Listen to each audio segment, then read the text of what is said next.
Hello, everybody. Welcome back to the EIC Podcast. Mike and Dustin here with you again. We want to talk about a very important subject. A lot of times when we start with new clients, they ask us, where do I start? What's my strategy? We do paid media, paid ads, mostly for B2B businesses. And when we're doing initial discoveries, a lot of times we get that question. How do I start? Where do I start?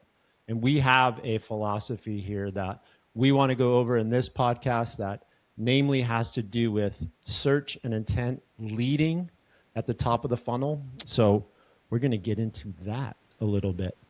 Before we do really quickly, I do want to point out that a lot of times we talk to companies about what kind of business are you? And there's two main buckets that we put people in. You're either an active intent business where people are actively searching for you, or a passive intent business where people just kind of come across you and it's more of a social consumption business and they might then find interest in you. So an active intent business may be like junk removal. I'm going to go search it and find it. Passive might be, again, these are major just general buckets. Passive might be like clothing, apparel, for example. I come across something in my feed. Oh, that's cool. I want to check it out.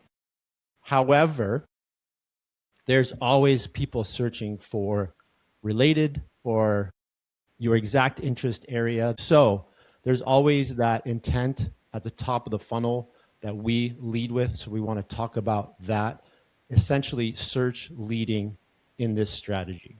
So Dustin, I'm going to kick it to you to kick it off with the basic philosophy and then some of the tacticals of how we approach this. So the philosophy, like you mentioned, no matter the industry, there's something being searched to identify, are they in market? Are they close to buying? And what they search for is a lot more intentful than interest targeting or what these platforms can identify. Are they in market for something or are they interested in something? So knowing that, we'll look for what are those search queries, what are the searches that people are doing that signal, hey, they want to buy or they're close to buying. And we'll use that to drive first-time visitors to the site. And more times than not, a good website, only 4%, 3% of people convert. So 96, 97% of these visits are not going to convert. They're not going to turn into a lead. And this is where we quickly pivot over to social and incorporate omni-channel. So we have the audience, we know what they search for, we know their intent is there. As soon as they leave and go over to the social channels, Facebook, YouTube, Instagram, we then start to retarget with a lot of that trust building. So we have the intent, and when you do that, they quickly come back, they call, and those leads are more qualified than having all these channels run in silos. We talk about this as our search to social playbook. We have built this because of exactly what Dustin is outlining. What also has changed in the environment, specifically with meta and interest-based targeting and doing those kinds of things? There's some limitations, obviously, in the last few years that have come up. So what has changed and allowed us to make this shift and move in that direction because of the technological and or the limitations from a privacy standpoint that have been in the marketplace for a while now? It's all privacy protection. 10, 15 years ago, everyone used to be able to track whatever they want. And now there's, in order to track, you have to have cookies, cookie consent. And so it's all user protection, which is great. But from a consumer perspective, they want to protect their data. So as data protection has increased, as Apple released in iOS, I can't remember what it was, like 9, all tracking has to be opted in, which most people don't. So just the ability to track what people are doing, what apps they're navigating, what they're searching on their phone, where they're visiting, all the things that all these companies had access to went away. And it's only getting more and more difficult to get the data on what people are interested in and what they want to buy. One thing that has remained is what are people searching for, and that really shows intent. And so that's what's made it get a bit more difficult, is just simply people want to protect their data, and for good reason. And I like it because it forces marketers to get more creative and not just have to rely on, I don't say stolen data, but layups where leveraging people's data without them knowing. And so I like it because it creates more creativity in the marketing space. So leveraging obviously the search intent data. So that's active data of people actively searching for that to then build audiences not only for retargeting through social, but also building audiences for prospecting in social, right? Talk a little bit about the technicals of that and what we've implemented with that and how we pass the intent through to social. A little more detail on that.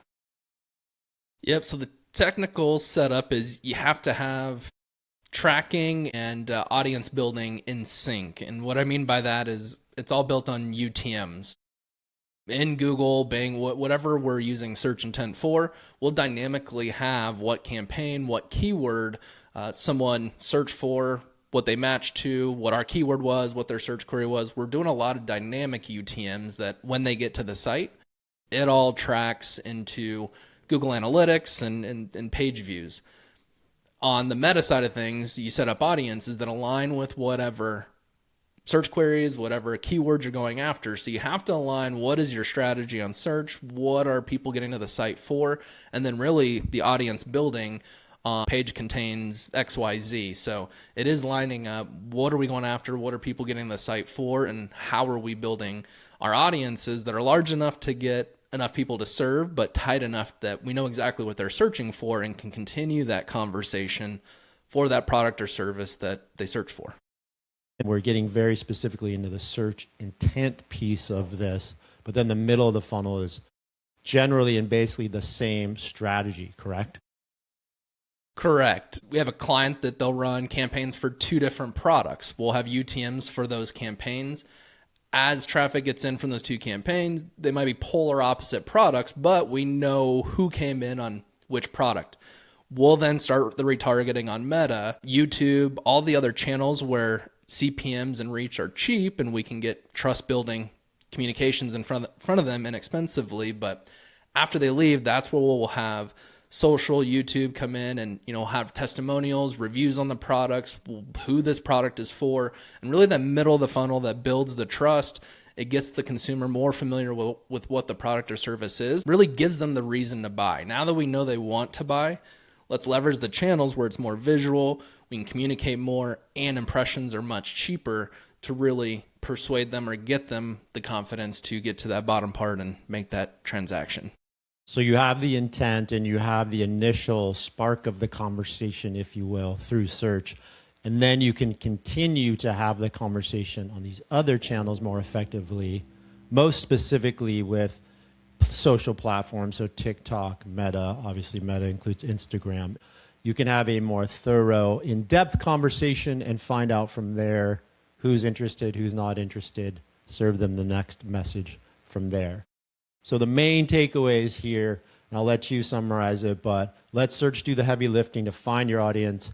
Don't do that on social because you're going to pay for it, but use social as your surround sound, as we like to put it, for the messaging after that. That's it. You hit the nail on the head. It's get them at the bottom of the funnel, know what they want to buy, and just be very disciplined on how they're getting there, what they're searching for, and continue that conversation or make your creative align with that. Don't have it generic. We're the best company. They came in for lead generation versus SEO. Continue that on lead generation, why you're different, your methodology, things like that. Be very disciplined with how they're getting there, what they want, and then just continue that through the creative. So if you're struggling on where to start and how to start, this is a perfect conversation for us to have. So if this is a struggle and you need to have some strategy around, I don't even know where to start, click book a discovery call. This is what discovery calls are for.